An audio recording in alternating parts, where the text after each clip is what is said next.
Assalamualaikum warahmatullahi wabarakatuh.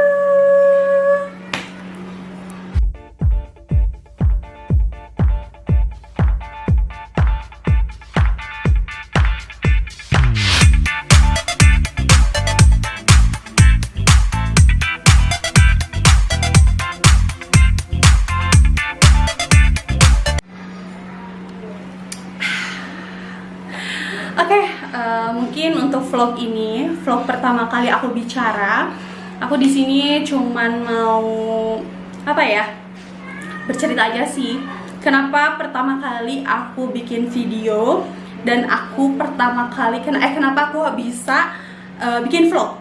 Nah, awalnya sebenarnya hobi aku ngomong. Satu, aku hobi banget sama ngomong. Udah itu aku emang paling cinta dengan dunia kamera, udah itu fashion, apapun itu yang berhubungan dengan dunia entertain. Makanya aku lihat kenapa enggak ya aku bikin vlog. Cuman di 2020 ini aku baru dapat izin ya untuk ngevlog. Udah itu aku dimodalin juga sama doi. Terima kasih doi kesayang. Sarangyo, Opa Lee Minho. Jadi gini, kenapa awalnya aku bikin vlog? Karena emang udah cinta aku banget sama ngomong. Dan itu juga jadi kelebihan ya sebenarnya. Kelebihan dan ada kekurangannya. Kekurangannya orang bilang gue bawel ya. Nah, kalau kelebihannya kita bisa lebih komunikasi lebih bagus. Terus di tempat kerja pun aku karena komunikasi dan cara bicara aku yang lumayan baik. Jadi orang lebih memilih aku tuh masuk ke dunia kayak public relations seperti itu ya. Kenapa aku beraniin untuk bikin vlog? Karena lumayan oke juga sih. Jadi kita bisa bercerita mau dari family, kerjaan, apapun itu. Jadi kita bisa share. Udah itu nanti kita juga bisa kasih share tips apapun itu. Mau tips dari mulai cara kita kerja. Udah itu misalkan tips kita cara juga bermake up, dandan. Meskipun orang yang bilang saya lebih tua daripada usia, tapi otak saya lumayan lebih tinggi daripada usia saya. Betul tidak? Nah, aku mau bercerita nih, kalau misalkan titik mula aku pengen ngevlog. Dari tadi sih aku bilangnya titik mula aku pengen ngevlog aja ya. Sebenarnya aku pengen bercerita mulai dari pengalaman dulu ya. Pengalaman mulai dari gua kerja, kehidupan yang benar-benar dari awal, titik awal, dari mulai misalkan titik awal aku karir kerja seperti apa, bisa bisnis seperti apa, public relation seperti apa, membangun suatu channel ataupun rekanan seperti apa. Nanti aku bakalan share semuanya ke kalian. Oke, sebelum aku melanjutkan video ini, kalian wajib subscribe, like, comment, and share. Subscribe, like, comment, and share. Nanti di bawah ini nih, nanti kalian pasti lihat ada tulisan warna merah. Nanti ada tulisan warna merah, kalian klik. Udah itu ada tombol lonceng, kalian klik juga. Jadi setiap video yang masuk ataupun ada video-video terbaru dari aku, kalian pasti ketahuin. Jangan lupa di subscribe, like, and comment ya guys. Oke, baiklah. Jadi pertama kali aku kerja itu mulai dari SMP kelas 2. Berarti kalau SMP kelas 2 aku umurnya 13 tahun aku udah mulai kerja. Kerjanya seperti apa sih, Wi? Kerja aku itu mulai dari aku nyanyi. Orang sih memikirkannya ini ya. Ini prinsip orang-orang yang mungkin kurang sedikit mengerti ya. Oke, pertama karena ekonomi waktu dulu itu ibu tuh emang lagi bangkrut-bangkrutnya keluarga. Aku tuh lagi bangkrut-bangkrutnya usia. Aku 13 tahun di situ SMP. Aku ketemu sama saudara yang udah jauh, belum pernah ketemu lagi, ditemuin. Nah di situ dia seneng dengan entertainnya mau ngeband, udah itu ada elektron apapun. Nah aku diajarin di situ. Nah pemikiran aku waktu dulu, aku pengen kerja, aku pengen ngasilin duit, aku pengen sekolah, bener-bener sekolah sampai lulus setinggi-tingginya. Kenapa enggak aku harus nyanyi? Karena toh aku hobi banget sama nyanyi, aku hobi nari, aku hobi jingkrak. Aku nggak tahu malu, mungkin karena urat malunya, sering orang bilang urat malunya udah tit udah di level saking levelnya, jadi udah nggak tahu malu, nggak ada urat malunya. Nah di situ aku memutuskan untuk nyanyi. Di situ aku nyanyi dangdut sebisa-bisanya, menghasilkan uang. Dulu tuh aku dibayar cuman 50.000 pakai uang uang 5 ribuan ya. Aku nyanyi tuh dibawa karena babeh juga ikut, kakak juga ikut kan. Aku nyanyi, aku bawa uang 50.000. Aku nangis sama ibu aku kasih sama ibu aku, "Mah, ini uang hasil adek kerja." Aku dapat uang 50.000. Aku cuma minta uang 2.000 karena itu ongkos aku SMP cuman 1.000 bolak-balik. Sisanya itu buat jajan. Setelah nyanyi, aku nyanyi sana nyanyi sini SMP, sampailah di titik udah mulai job, udah mulai di mana-mana ya. Tapi pandangan orang itu terhadap, dan tidak semua penyanyi dangdut, tidak semua yang suka nyanyi dangdut itu negatif. Tapi orang-orang tetangga berpikiran kalau penyanyi panggung itu berpikiran apa sih, orangnya tuh negatif ya, bisa apalah, cewek bispak lah, apalah, itu terserah mereka. Aku tidak memperdulikan itu. Yang penting aku kerja menghasilkan uang dan itu halal, hasil keringatku sendiri. Lanjut, setelah kelas 3 SMP mulailah ya suka sama orang ya. Udah agak sedikit malu-malu nih aku, karena orang menganggapnya, ih si Dewi mah penyanyi dangdut. Kalau ya udah aja, itu emang di otak tuh malu, kesel, tapi harus gimana, karena aku mikirin ibu sama babe. Lanjutlah, masuklah ke SMA. Ada beberapa temen atau kakak kelas juga yang ada di situ. Aku sekolah di SMA Negeri 1 Soreang. Itu pertama kali aku masuk karena SMP kelas 3 tuh aku tabrakan sama kakak. Jadi aku masuk tuh telat ke SMA. Nah, ketemulah di situ teman-teman SMP. Aku masuknya karena telat, jadi tidak bisa ikut ujian untuk menentukan aku kelasnya di mana. Jadi aku dimasukinlah ke kelas atlet. Dan itu notabene semua teman-temannya adalah laki-laki. Dan aku punya geng namanya B2LB. Kalau yang nonton, hai sayang-sayangku. Ada Alay, Hendra, Alay, ada Yola, Vanessa, Ola. Udah itu ada Desi, ada Ega, ada Floren atau Widya. Sarangheyo. Nih, jadi aku ketemu sama mereka, aku sering main. Dari situ aku mulai, maksudnya tahu, karena kan dulu nggak pernah yang terpikir misalkan aku main atau keluar bareng teman, itu nggak ada. Jadi aku otomatis kerjaan aku selama SMP ke SMA itu sekolah, pulang ke rumah, bantuin mama, balik lagi sekolah. Di SMA, nah SMA itu mama udah mulai bikin warungan kecil, jadi kayak kelontongan gitu. Aku karena di situ posisinya aku dan kakak aku yang belum married kan, ada berdua gitu, aku sama kakak aku. Nah SMA itu mulailah aku mikir gitu, apa namanya, Kak, kenapa kita sih nggak bantuin mama gitu, karena kan kasihan kalau mama yang harus ke pasar gitu. Babe, karena kan babe waktu itu lagi matanya tuh lagi kena katarak kan, satu abis operasi, jadi masa sih kita nggak bisa bantuin orang tua, yuk kita ke pasar bareng-bareng. Udahlah, kita ke pasar.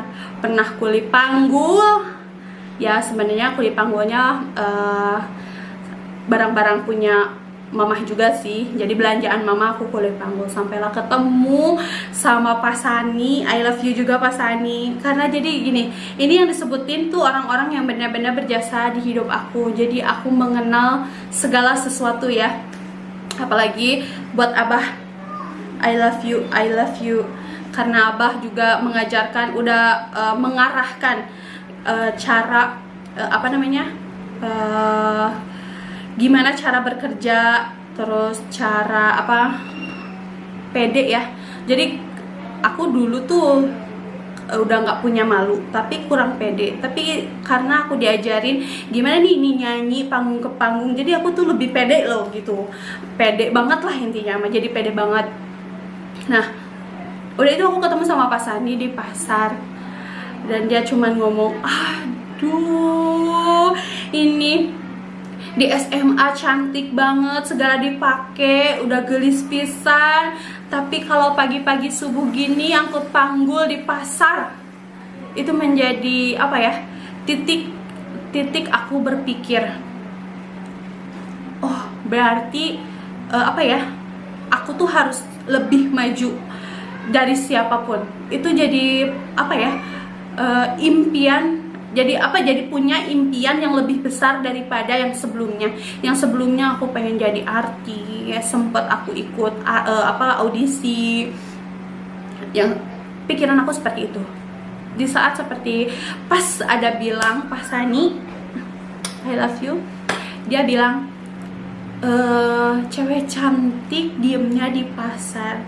Makanya aku bilang ke mama, Mah, doain Ade supaya Ade jadi orang sukses, orang pintar, yang bisa bantu keuangan mama, apapun itu. Itu yang menjadi titik aku berpikir keras, gimana caranya aku bisa sekolah sendiri, aku bisa menghasilkan uang, tapi tetap agama yang harus kita pegang ya.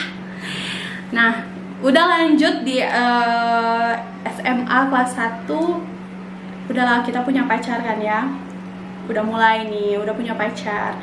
Aku suka ngeband sama Trian. Hai Trian. Aku sudah ngeband sama Trian, gak boleh. Aku suka, masih nyanyi. Ada Trian juga suka, wih kita nyanyi bareng. Kalau dulu sih bukan collab ya. Dulu bukan collab, kayak sekarang enakannya. Jadi kita pengen, kalau misalkan pengen collab atau kolaborasi tuh bisa lewat YouTube seperti ini. Tapi kalau dulu tuh kita harus ke studio, kita handphone juga nggak ada kamera ya. HP Asia Hidayah yang 200.000 itu tuh udah mahal banget menurut gue, karena gue dapat bantuan juga dari sekolah. Aduh ya Allah, Masya Allah, bener. Perjalanan itu kenapa kita bisa tegar, kenapa kita bisa kuat kalau nggak susah dulu dari awal. Itu bener-bener kita nggak bakalan, kalau misalnya gini ya, orang senang pasti senang terus, tapi nanti di saat dia jatuh pasti nggak akan bisa gitu, nggak akan bisa, karena dia tuh kaget. Biasanya dia selalu senang. Di saat dia jatuh pasti dia harus kayak gimana, mikir kayak gimana, itu nggak bisa. Tapi kalau misalkan orang yang rulesnya seperti ini, dari susah ke biasa, ada perubahan, nanti di mana dia bisa jatuh, dia bisa bangkit lagi. Wow, seperti lagu ya, aku terjatuh dan tak bisa bangkit lagi. Nah, oke, udah lanjut, naiklah aku ke kelas 2 SMA. Aku lanjut dulu di kelas 1 ya. Di kelas 1 aku diguruin sama ibu ade ayah dia yang paling motivasi aku ikut kesenian. Aku bisa nyinden karena nyanyi, basic nyanyi aku bisa nyinden. Aku ikut lomba, udah ikut lomba.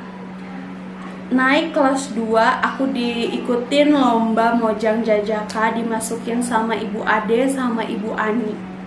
Terima kasih karena jasa mereka berdua aku nggak bisa punya gelar Teh Dewi Mojang Jajaka kalau misalkan nggak ada info dari mereka.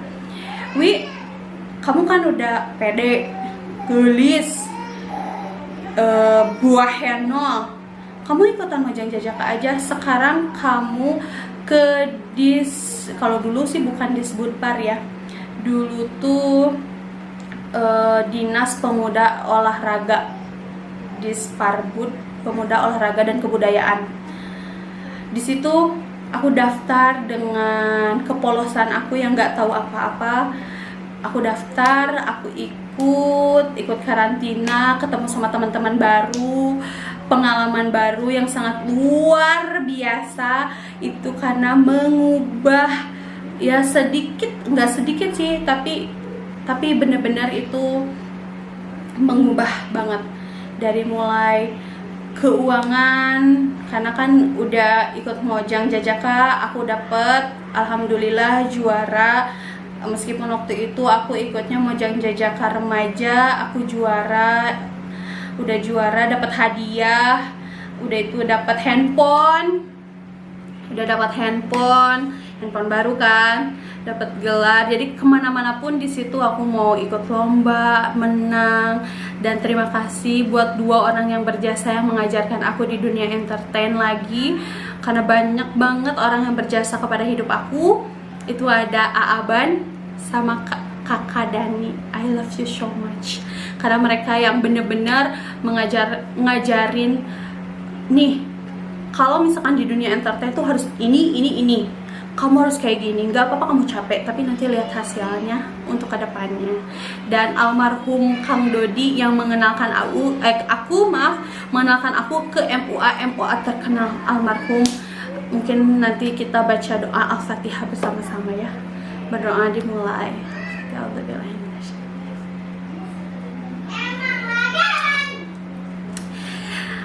Ya, begitulah cerita awal titik karir kenapa aku bisa, maksudnya muncul kepedean, pengen bisa bikin ngomong.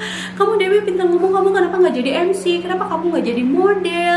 Kenapa kamu nggak seperti itu? Bla bla bla bla bla bla bla. Karena satu prinsip, ridhonya orang tua adalah jawaban dari semuanya lah ya. Makanya aku minta izin, Mah, kalau misalkan ada jadi artis boleh nggak ada. Aku ada tawaran kerja di hotel waktu itu, pertama kali Hotel Sultan Raja buka, Mah boleh nggak jadi resepsionis, karena kan aku punya sertifikat Mojang Jajaka, jadi aku bisa kerja di mana aja. Nah, tapi nggak diizinin juga. Nggak apa-apa.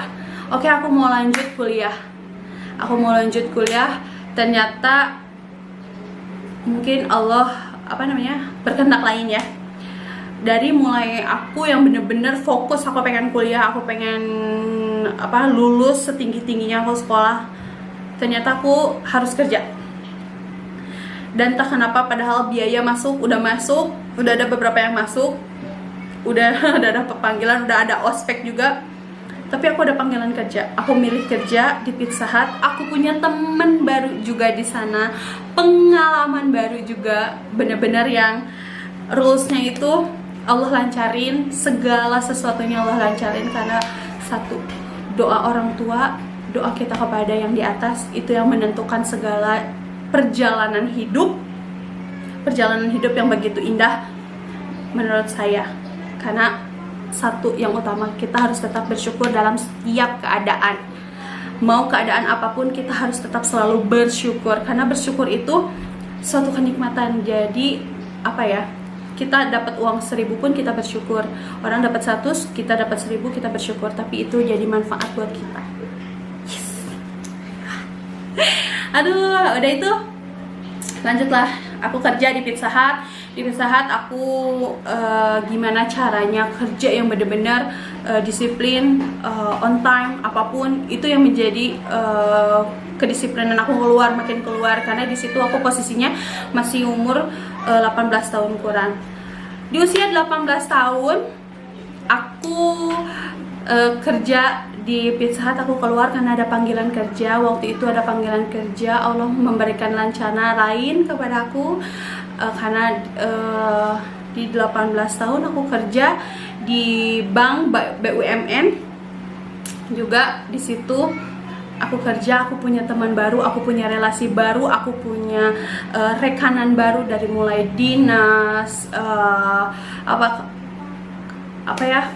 pokoknya mah semua, dari ke dinas, polisi, tentara, apapun itu semuanya, dari mulai pabrik ke pabrik. Karena kan di situ aku posisinya sebagai marketing sales person atau disebutnya SP, yang paling baik banget ngajarin aku, karena kita sama-sama belajar. Teh Wida, I love you, I love you, I love you. Ada Teh Wida ngajarin kita bareng-bareng, sampai ngajarin gimana caranya. Oh Dew, komputer tuh harus cepat karena ada laporan apa yang harus kita laporan. Itu yang benar-benar aku ajarin. Dan akhirnya setiap doa saya, ya Allah aku pengen nikah muda, akhirnya aku nikah sama Lee Min Ho Panjinan. Aku ketemu sama jodoh, dan sampai di titik sekarang yang begitu, sampai aku bisa bisnis sekarang yang dipakai baju itu juga brand sendiri. Jangan lupa di follow @dewi_n_co_, dan kosmetik, tutorial kosmetik itu semuanya produk yang ada di dewi_cosmetic 8. So buat kalian, pokoknya mah intinya dalam hidup itu kita harus selalu bersyukur, karena bersyukur itu kunci utama. Jangan lupa doa, jangan lupa salat 5 waktu, jangan sampai kelewat. Dan doa dari ibu dan bapak itu menjadi kunci semuanya, kelancaran di setiap jalan kita. Oke, guys, jadi buat kalian nih yang pengen tanya-tanya atau komen, kalian bisa komen aja di bawah. Pengen aku cerita apa lagi, pengen cerita atau konten apa lagi, konten tutorial make up, ataupun misalkan pengen masak apa, atau misalkan fashion, mix and match atau OOTD buat hangout, cara mix and match buat ke kantor, apapun itu kalian bebas tanya, bebas jawab. Yang penting kalian comment, share, subscribe, and like. Ya, jangan lupa subscribe, comment, like, and share. Oke, terima kasih. Mungkin ngevlog aku hari ini cukup sampai segini aja. Jangan lupa selalu nonton di Dewi TV. Oke guys, bye. Assalamualaikum.